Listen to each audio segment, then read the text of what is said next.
అచ్చవ్వ వాళ్ళప్పుడు ఎన్ని దెబ్బలు తిన్నానో ఇగో ఇది చూడు. అమ్మో అంత పెద్ద వాత ఎవరు పెట్టింది మామయ్య? ఇంకెవరు మీ పెద్ద మామయ్య ఐలుగాడే. ఎందుకు? చిన్నప్పుడు బతుకమ్మ పండుగ నాడు తమ్ముడిని చెల్లెని పట్టుకుని బతుకమ్మ వేసేటందుకు ఐలయ్య చెర్లకు వాయ్. పండుగ లెక్కలేనంత జనాలు. ఇప్పుడేమో చిన్నకి ఆడుకుంటా ఎటో వాయ్. ఐలయ్య వచ్చేసరికి చెల్లె లేదు.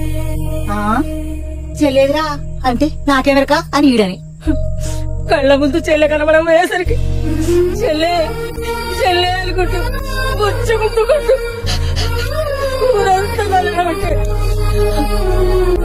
చెల్లెని ఎట్లా ఇడిచి పెట్టావు అని పొట్టు కొట్టి నాట కూడా పెట్టే గడిసేపు చెల్లె కనబడకుంటే పార వెళ్ళ తీసుకుంటుండే ఐలయ్య.